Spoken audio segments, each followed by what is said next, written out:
बुधवार का दिन था, नवंबर 26, 2008। एक ऐसी रात जो मुंबई सपनों के शहर में किसी भी दूसरी रात की तरह शुरू हुई। किसी को नहीं पता था इस जीवंत शहर पर अंधेरा छा लेवसे वाला है। नफरत और उग्रवाद से भरे 10 टेररवादियों ने शहर के दिल में घुसपैठ की और इस तारीख को हमेशा के लिए इतिहास में दर्ज कर दिया। ये है 26/11 की कहानी, एक ऐसी रात जिसने भारत को हिलाकर रख दिया। आतंक, क्षति और अकल्पनीय दर्द की एक नाइट। अपने लचीलेपन और भावना के लिए लाइव से वाला ये अनजान शहर एक युद्ध का मैदान बन गया। 10 भारी हथियारों से लैस टेररवादियों ने, जिनके दिल द्वेष से भरे थे, हिंसा की एक ऐसी लहर चलाई जिसने देश को झकझोर कर रख दिया। ये सिर्फ मुंबई पर हमला नहीं था, बल्कि भारत की आत्मा पर हमला था। इसके बाद आतंक और खून खराबे के घंटे आए, जिसने शहर के परिदृश्य और देश के मानस पर हमेशा के लिए वूंड्स छोड़ दी। टेररवादियों ने अपने सावधानी पूर्वक प्लानबद्ध हमले के साथ दक्षिण मुंबई में प्रतिष्ठित स्थानों को निशाना बनाया। छत्रपति शिवाजी महाराज टर्मिनस शहर के चहल पहल भरे जीवन का प्रतीक नरसंहार का दृश्य बन गया, क्योंकि अंधाधुंध गोलियों ने भीड़ को चीर दिया। गोलियों और चीखों की गूंज रात में गूंजती रही, जिससे शहर की सामान्य कोलाहल एक भयावह सन्नाटे में बदल गई। ताजमहल पैलेस होटल, एक राजसी लैंडमार्क, आग की लपटों में घिर गया। इसकी भव्यता आग और आतंक से धूमिल हो गई। ओबेरॉय ट्राइडेंट होटल विलासिता और आतिथ्य का एक और प्रतीक, एक बंधक स्थल बन गया। इसके मेहमान एक भयानक परीक्षा में फंस गए। नरीमन हाउस, एक यहूदी सामुदायिक केंद्र पर भी हमला किया गया, जिससे पूजा और समुदाय का स्थान युद्ध का मैदान बन गया। कैफे लियोपोल्ड, एक लोकप्रिय पर्यटन स्थल, एक और निशाना बन गया। इसका जीवंत वातावरण विस्फोटों और गोलियों से बिखर गया। हर जगह ने फियरावनी और क्षति की कहानी सुनाई, रात की घटनाओं की एक भयावह तस्वीर पेश की। इस भयावह कृत्य के अपराधी 10 युवक थे, जिन्हें पाकिस्तान स्थित टेररवादी संगठन लश्कर-ए-तैयबा ने कट्टरपंथी बनाया और प्रशिक्षित किया था।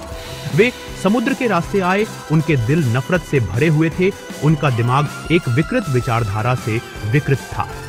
उनका मिशन अधिकतम हताहत करना, मुंबई की भावना को तोड़ना और लाखों लोगों के हार्टों में डर पैदा करना था। वे एक विकृत विचारधारा से प्रेरित थे, जो विभाजित और नष्ट करना, कहर बरपाना और आतंक फैलाना चाहती थी। उनकी योजना जटिल और क्रूर थी। सावधानी पूर्वक योजना बनाई और क्रियान्वित की गई। उनका शहर को बंधक बनाना, उसे डर से पंगु बनाना था। वे स्वचालित हथियारों, हथगोले और विस्फोटकों से लैस थे। उनका शस्त्रागार उनके बुरे इरादों के पैमाने का प्रमाण था। उनके कार्य टेररवाद के खतरे की उस अंधेरे की कड़ी याद हटाते थे, जो परछाई में छिपा रहता है, मानवता के दिल पर वार करने की सिंबलछा में रहता है। भाग 4, भारत की प्रतिक्रिया विपरीत परिस्थितियों में, साहस और रेजिलियंस।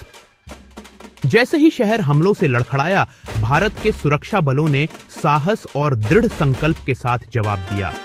हार्टली से लाए गए राष्ट्रीय सुरक्षा गार्ड कमांडो ने टेररवादियों से आमने सामने की लड़ाई में अद्वितीय बहादुरी का प्रदर्शन किया। भारत के कुलीन सी कमांडो मार्कोस भी लड़ाई में शामिल हो गए। ताज और ओबेरॉय होटलों में छिपे टेररवादियों को बेअसर करने में उनका कौशल और प्रशिक्षण महत्वपूर्ण साबित हुआ। मुंबई पुलिस हालांकि अचानक हमले से स्तब्ध थी, लेकिन उसने बहादुरी से मुकाबला किया। उन शुरुआती घंटों में उनके साहस और बलिदान ने हमलों को रोकने में महत्वपूर्ण भूमिका निभाई। अग्निशामकों, चिकित्सा कर्मियों और अनगिनत आम नागरिकों ने दूसरों को बचाने के लिए अपनी जान जोखिम में डालकर असाधारण बहादुरी का प्रदर्शन किया। यह मुंबई की भावना का प्रमाण था, एक ऐसा शहर जिसने आतंक से फियरने से इनकार कर दिया। भाग 5, रसातल से सबक 26/11 को याद करते हुए और फायरे देखते हुए। 26/11 के हमलों ने भारत पर एक अमिट मार्क छोड़ी।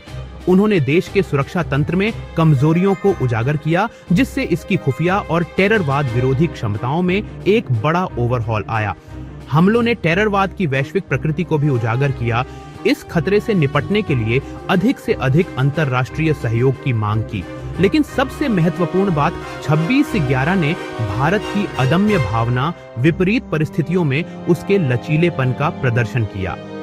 हमलों ने राष्ट्र को एक साथ लाया, धर्मों, क्षेत्रों और भाषाओं के लोगों को एक साझा दुख और इस त्रासदी पर काबू पाने के दृढ़ संकल्प में एकजुट किया। हमने जिन लोगों को खोया, उनकी बहादुरी और बलिदान की स्मृति हमें प्रेरित करती रहती है। आइए हम उनकी कहानियों को याद रखें, उनकी स्मृति का सम्मान करें और टेररवाद के संकट से मुक्त भविष्य के लिए काम करें।